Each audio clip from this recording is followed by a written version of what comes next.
ਅੱਜ 93 ਦਿਨ ਵੀ ਕਿਸਾਨ ਆਗੂ ਜਗਜੀਤ ਸਿੰਘ ਡੱਲੇਵਾਲ ਦੀ ਭੁੱਖ ਹੜਤਾਲ ਦਾਤਾ ਸਿੰਘ ਵਾਲਾ ਖਨੌਰੀ ਕਿਸਾਨ ਮੋਰਚਾ ਵਿਖੇ ਜਾਰੀ ਰਹੀ। ਕੱਲ ਸਵੇਰ ਤੋਂ ਹੀ ਜਗਜੀਤ ਸਿੰਘ ਡੱਲੇਵਾਲ ਦੀ ਸਿਹਤ ਲਗਾਤਾਰ ਵਿਗੜਦੀ ਜਾ ਰਹੀ ਹੈ। ਅੱਜ ਭੁੱਖ ਹੜਤਾਲ ਦੇ 93 ਦਿਨ ਸਵੇਰੇ 5 ਵਜੇ ਜਗਜੀਤ ਸਿੰਘ ਡੱਲੇਵਾਲ ਨੂੰ ਤੇਜ਼ ਬੁਖਾਰ ਹੋ ਗਿਆ। ਡਾਕਟਰਾਂ ਦੀ ਇੱਕ ਟੀਮ ਮੌਕੇ ਤੇ ਮੌਜੂਦ ਹੈ ਅਤੇ ਜਗਜੀਤ ਸਿੰਘ ਡੱਲੇਵਾਲ ਦੀ ਸਿਹਤ ਦੀ ਨਿਗਰਾਨੀ ਕਰ ਰਹੀ ਹੈ। ਤਾਜ਼ਾ ਮੈਡੀਕਲ ਰਿਪੋਰਟਾਂ ਵਿੱਚ ਜਗਜੀਤ ਸਿੰਘ ਡੱਲੇਵਾਲ ਦੇ ਪਿਸ਼ਾਬ ਦੀਆਂ ਰਿਪੋਰਟਾਂ ਵਿੱਚ ਕੀਟੋਨ ਰਿਪੋਰਟ ਪੋਜ਼ਿਟਿਵ ਦਿਖਾਈ ਗਈ ਹੈ, ਜੋ ਸਪਸ਼ਟ ਤੌਰ ਤੇ ਦਰਸਾਉਂਦੀ ਹੈ ਕਿ 93 ਦਿਨਾਂ ਤੋਂ ਕੁਝ ਖਾਣ ਪੀਣ ਨਾ ਕਾਰਨ ਉਹਨਾਂ ਦਾ ਸਰੀਰ ਅੰਦਰੋਂ ਆਪਣੇ ਆਪ ਨੂੰ ਖਾ ਰਿਹਾ ਹੈ। ਕੱਲ ਸਵੇਰੇ ਚੰਡੀਗੜ੍ਹ ਵਿੱਚ ਸੰਯੁਕਤ ਕਿਸਾਨ ਮੋਰਚਾ ਅਤੇ ਕਿਸਾਨ ਮਜ਼ਦੂਰ ਮੋਰਚਾ ਦੀ ਮੀਟਿੰਗ ਹੋਏਗੀ ਅਤੇ ਉਸ ਤੋਂ ਬਾਅਦ ਦੋਵੇਂ ਮੋਰਚੇ ਏਕਤਾ ਲਈ ਸੰਯੁਕਤ ਕਿਸਾਨ ਮੋਰਚਾ ਨਾਲ ਮੀਟਿੰਗ ਕਰਨਗੇ। 8 ਮਾਰਚ ਨੂੰ ਮਹਿਲਾ ਦਿਵਸ ਤੇ ਦਾਤਾ ਸਿੰਘ ਵਾਲਾ ਖਨੌਰੀ, ਸ਼ੰਭੂ ਅਤੇ ਰਤਨਪੁਰਾ ਮੋਰਚਿਆਂ ਤੇ MSP ਗਾਰੰਟੀ ਕਾਨੂੰਨ ਦੇ ਮੁੱਦੇ ਤੇ ਮਹਿਲਾ ਪੰਚਾਇਤਾਂ ਦਾ ਆਯੋਜਨ ਕੀਤਾ ਜਾਵੇਗਾ। कल सुबह से सरदार जगजीत सिंह डल्लेवाल जी का स्वास्थ्य बहुत तेजी से गिर रहा है। आज आंदोलन का 379वां दिन है। हमारा पिछला 2020-21 का आंदोलन 378 दिनों तक चला था और ये आंदोलन उससे एक दिन ज्यादा हो गया और अभी कंटिन्यू चल रहा है। सरदार जगजीत सिंह डल्लेवाल जी के आमरण अनशन का आज 93वां दिन है। कल सुबह अचानक से 8-9 बजे के आसपास जगजीत सिंह डल्लेवाल जी का ब्लड प्रेशर बहुत ही ज्यादा बढ़ने लग गया और वो जो रिकॉर्डिंग करी गई, जो रिकॉर्ड में दर्ज है, उनका ब्लड प्रेशर 176/107 से भी अधिक चला गया था। 176/107 है, वो नोट कर रखा है वो। उसके बाद जो डॉक्टरों की टीम मौके पे मौजूद थी, उस डॉक्टरों की टीम ने 2-3 घंटे बहुत मेहनत करी और उनके अथक प्रयासों के कारण उनका ब्लड प्रेशर थोड़ा कंट्रोल में आ पाया। लेकिन उसी समय से हमारे मोर्चे की सारी लीडरशिप अलर्ट हो गई थी और कंटिन्यूअसली डल्लेवाल साहब की हेल्थ की मॉनिटरिंग करी जा रही थी।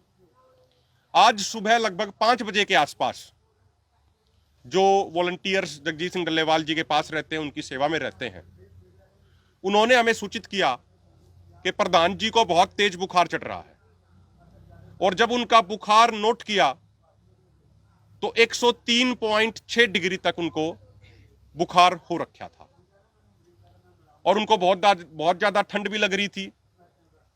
हाथ पैर उनके कांप रहे थे और डॉक्टरों की टीम जो मौके पे मौजूद थी, जो सारे सीनियर डॉक्टर भी जो मौके पे मौजूद थे, उन्होंने जो हालात देखे वो बड़े चिंताजनक थे। उसके बाद हमने तमाम साथियों ने आपस में चर्चा करी और अपने मोर्चे की इमरजेंसी मीटिंग आज यहां पे बुलाई, क्योंकि जिस तरीके से उनका ब्लड प्रेशर बहुत ज्यादा शूट अप कर रहा है, बुखार बहुत ज्यादा तेज चढ़ रहा है, तो किसी भी तरह की अगर स्थिति बने, परमात्मा ना करे कोई स्थिति बने, लेकिन कोई भी स्थिति बने, उससे निपटने के लिए, आपसी विचार चर्चा करने के लिए हमारे फोरम ने आज इमरजेंसी बैठक करी। और सरदार जगजीत सिंह डल्लेवाल जी की जो लेटेस्ट रिपोर्ट आई है, जो मेडिकल रिपोर्ट है, उसमें भी कई सारी एबनॉर्मलिटीज आ रही हैं। जो उनका यूरिक एसिड है, जो नॉर्मल यूरिक एसिड होना चाहिए, उससे काफी ज्यादा बढ़ा हुआ आ रहा है। यूरिक एसिड का नॉर्मल जो रेफरेंस लेवल है वो 3.50 से 7.20 के बीच में होना चाहिए, लेकिन उनका 9.28 से भी अधिक आ रहा है। और जो एक अन्य महत्वपूर्ण बात है, लीवर, किडनी का और सीरम का जो टेस्ट होता है, वो नॉर्मल व्यक्ति का 1.00 से नीचे होना चाहिए, लेकिन जगजीत सिंह डल्लेवाल जी का जो रिजल्ट आ रहा है वो 3.00 से भी अधिक आ रहा है। और जो सबसे महत्वपूर्ण बात है, जो उनका यूरिक एसिड का जो कीटोन जो रिपोर्ट आई है, जो एक नॉर्मल व्यक्ति की नेगेटिव होनी चाहिए, वो सरदार जगजीत सिंह डल्लेवाल जी की जो प्रेजेंट में आई है वो 10.00 आई है।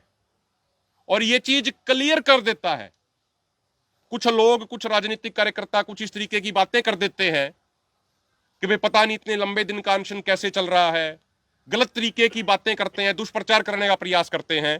लेकिन जो ये medical report, latest medical report आई है, इसमें जो कीटोन का जो ये रिपोर्ट आई है, वो पॉजिटिव रिपोर्ट आई है यूरिक एसिड के अंदर, वो ऐसे लोगों के मुंह पे ताला लगाने का काम करती है। और इसे स्पष्ट हो जाता है, क्लियर हो जाता है, जब हमने डॉक्टरों से बात करी और भी जो विशेषज्ञों से बात करी, कि कीटोन बॉडी के अंदर जब ही बढ़ते हैं जब कोई व्यक्ति लंबे समय से भूखा रह रहा है, लंबे समय से वो स्टार्वेशन कर रहा है और उसका शरीर ही अंदर अपने शरीर को खा रहा होता है। तो ये रिपोर्ट सारी की सारी आज हमें आपके सामने रखनी थी। आज दोपहर में भी जब हमारे साथियों ने चेक किया, उनको काफी तेज बुखार था, 102 103 के आसपास ही उनका बुखार आपस में वहां पे उसके आसपास ही रह रहा था।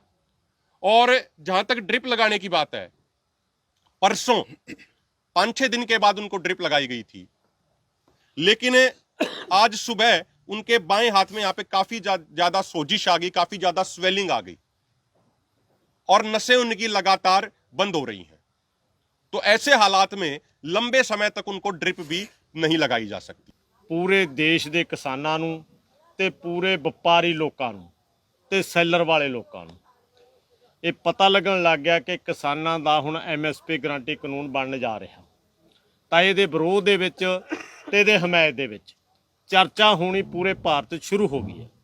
ਤਾਂ ਅਸੀਂ ਇਹ ਕਹਿ ਸਕਦੇ ਹਾਂ ਕਿ ਲੰਮੇ ਸਮੇਂ ਤੋਂ ਜਿਹੜਾ ਅਸੀਂ ਲੜਦੇ ਆ ਰਹੇ ਹਾਂ, ਜਿਹੜੇ ਮੋਰਚੇ ਦੇ ਵਿੱਚ ਸਾਡੇ ਕਿਸਾਨਾਂ ਦੀਆਂ ਸ਼ਹੀਦੀਆਂ ਹੋਈਆਂ ਨੇ, ਸਾਡੇ ਕਿਸਾਨ ਜ਼ਖਮੀ ਹੋਏ ਨੇ, ਜਾਂ ਜਿਹੜੇ ਸਾਡੇ ਨੌਜਵਾਨਾਂ ਦੀ ਨਿਗਾਹ ਚੱਲੀ ਗਈ, ਉਹਨਾਂ ਦੀ ਕੁਰਬਾਨੀ ਰੰਗਤ ਦਿਖਾ ਰਹੀ ਹੈ। ਥੋੜੇ ਦਿਨਾਂ ਦੇ ਵਿੱਚ ਹੋਰ ਅਗਲੀਆਂ ਮੀਟਿੰਗਾਂ ਹੋਣੀਆਂ। ਅਸੀਂ ਇਹ ਕਹਿ ਸਕਦੇ ਹਾਂ ਕਿ ਪੜਾ ਅੱਗੇ ਨੂੰ ਚੜ੍ਹਦੇ ਐਮਐਸਪੀ ਗਰੰਟੀ ਕਾਨੂੰਨ ਬਹੁਤ ਲੋਕਾਂ ਨੂੰ ਇਸ ਗੱਲ ਤੇ ਭੁਲੇਖਾ ਕਿ ਬੜਾ ਬਜਟ ਚਾਹੀਦਾ, ਬੜਾ ਕੁਛ ਚਾਹੀਦਾ। ਅਸੀਂ ਕਹਿੰਦੇ ਹਾਂ ਕਿ ਪੂਰੇ ਭਾਰਤ ਦੇ, ਮੈਂ ਕਲੀਅਰ ਕਰਨਾ ਚਾਹੁੰਦਾ, ਕੋਈ ਵੀ ਕਿਸਾਨ ਜਥੇਬੰਦੀ, ਕੋਈ ਵੀ ਪੂਰੇ ਭਾਰਤ ਦੀ, ਸਾਡੇ ਦੋਨੇ ਫੋਰਮਾਂ ਤੋਂ ਜਾਂ ਫਿਰ ਜਿਹੜੀਆਂ ਬਾਹਰ ਵੀ ਆ, ਜਿਹੜਾ ਘੱਟੋ ਘੱਟ ਸਮਰਥਨ ਮੁੱਲ ਤੈਅ ਕਰਦੀ ਹੈ ਸਰਕਾਰ, ਅਸੀਂ ਇਹਨੂੰ ਹਰ ਵਾਰੀ ਰੱਦ ਕਰਦੇ ਹਾਂ ਕਿ ਸਾਡੇ ਖਰਚਿਆਂ ਮੁਤਾਬਕ ਅਸੀਂ ਮੰਗ ਕੀ ਰਹੇ ਹਾਂ, ਕੀਮਤ ਸੂਚ ਮੁਤਾਬਕ ਜਾਂ ਸਵਾਮੀਨਾਥਨ ਦੀ ਰਿਪੋਰਟ ਤੈਅ, ਉਸ ਮੁਤਾਬਕ ਭਾਰਤ ਸਰਕਾਰ ਨਹੀਂ ਦੇ ਰਹੀ। ਘੱਟੋ ਘੱਟ ਸਮਰਥਨ ਮੁੱਲ 'ਚ ਜਿਹੜਾ ਵਾਅਦਾ ਕਰਦੀ ਹੈ ਅਸੀਂ ਉਹਨੂੰ ਰੱਦ ਕਰਦੇ ਹਾਂ। ਤੇ ਅਸੀਂ ਕਹਿੰਦੇ ਵੀ ਘੱਟੋ ਘੱਟ ਸਰਕਾਰ ਇਹਦੀ ਗਰੰਟੀ ਤਾਂ ਦੇ ਦੇ, ਇਹ ਮੰਗਦੇ ਹਾਂ ਅਸੀਂ। ਬੜਾ ਭੁਲੇਖਾ ਸਾਫ਼ ਹੋ ਰਿਹਾ ਮੈਨੂੰ ਲੱਗਦਾ ਇਸ ਅੱਜ ਪੀਸੀ ਤੇ ਇਹ, ਕਿ ਅਸੀਂ ਕਹਿੰਦੇ ਘੱਟੋ ਘੱਟ ਸਰਕਾਰ ਨੂੰ ਗਰੰਟੀ ਕਾਨੂੰਨ ਬਣਾ ਲੈਣਾ ਚਾਹੀਦਾ ਤੇ ਗਰੰਟੀ ਸਰਕਾਰ ਨੂੰ ਦੇਣੀ ਚਾਹੀਦੀ ਹੈ। ਦੂਜੀ ਜਿਹੜਾ ਸਵਾਲ ਸੀਗਾ ਕਿ ਬੜਾ ਅਸੀਂ ਉਹ ਜਿਹੜੀਆਂ 2 ਮੀਟਿੰਗਾਂ ਸਾਡੀਆਂ ਪਾਤੜਾ ਦੇ ਵਿੱਚ ਹੋਈਆਂ ਸੀਗੀਆਂ, ਅਸੀਂ ਉਹਨਾਂ ਨੂੰ ਉਦੋਂ ਬੜੀ ਅਪੀਲ ਕੀਤੀ ਸੀ ਕਿ ਮੋਰਚਾ ਸਿਖਰਾਂ ਤੇ ਹੈ, ਪੂਰੇ ਲੋਕਾਂ ਦੇ, ਕਿਸਾਨਾਂ ਦੀ, ਮਜ਼ਦੂਰਾਂ ਦੀ, ਮੁਲਾਜ਼ਮਾਂ ਦੀ ਮੰਗ ਹੈ ਕਿ ਤੁਸੀਂ ਇਕੱਠੇ ਹੋ ਕੇ ਜਿਹੜੀ ਐਮਐਸਪੀ ਦੀ ਲੜਾਈ ਹੈ, ਸਵਾਮੀਨਾਥਨ ਦੀ ਰਿਪੋਰਟ ਹੈ, ਇਕੱਠੇ ਆ ਕੇ ਖਨੌਰੀ ਦੇ ਵਿੱਚ ਅੱਗੇ ਦਿੱਲੀ ਨੂੰ ਵਧ ਗਏ। ਪਰ ਉਹ ਸਾਡੀ ਸਹਿਮਤੀ ਨਹੀਂ ਬਣ ਸਕੀ। ਅਸੀਂ ਅੱਜ ਵੀ ਆਸ ਕਰਦੇ ਹਾਂ ਕਿ ਜਿਹੜੀ ਲੋਕਾਂ ਦੀ ਮੰਗ ਹੈ, ਲੋਕਾਂ ਮੁਤਾਬਕ ਮੰਗ ਹੈ ਕਿ ਅਸੀਂ ਦਿੱਲੀ ਵੱਲ ਨੂੰ ਵਧੀਏ, ਇਹ ਮੰਗਾਂ ਲਾਗੂ ਕਰਵਾਈਏ। ਭਾਵੇਂ ਸਾਡੀ ਇਸ ਚਰਚਾ ਤੇ ਇਸ ਦੀਆਂ ਮੀਟਿੰਗਾਂ ਕੇਂਦਰ ਸਰਕਾਰ ਨਾਲ ਸ਼ੁਰੂ ਹੋ ਗਈਆਂ, ਪਰ ਮੀਟਿੰਗਾਂ ਸ਼ੁਰੂ ਹੋਈਆਂ, ਪੜਾਅ ਅੱਗੇ ਨੂੰ ਵਧਿਆ, ਪਰ ਲਾਗੂ ਕਰਵਾਉਣ ਤੱਕ ਇਹ ਮੋਰਚਾ ਜਾਰੀ ਰਹੂਗਾ।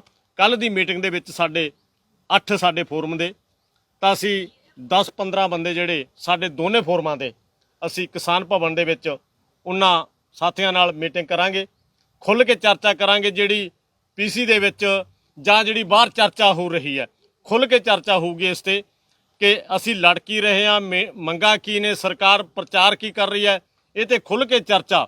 ਅਸੀਂ ਆਸ ਕਰਾਂਗੇ ਕਿ ਅਸੀਂ ਹਮੇਸ਼ਾ ਪਹਿਲਾਂ ਵੀ ਕਲੀਅਰ ਕਰਿਆ ਕਿ ਏਕਤਾ ਦੇ ਹਾਮੀ, ਲੋਕਾਂ ਦੀਆਂ ਮੰਗਾਂ ਮੁਤਾਬਕ, ਲੋਕਾਂ ਦੀ ਰਾਏ ਮੁਤਾਬਕ ਪੂਰੇ ਭਾਰਤ ਦਾ ਕਿਸਾਨ ਇੱਕ ਝੰਡੇ ਥੱਲੇ ਆ ਕੇ ਇਹ ਦਿੱਲੀ ਵੱਲ ਨੂੰ ਵਧਣਾ ਚਾਹੀਦਾ।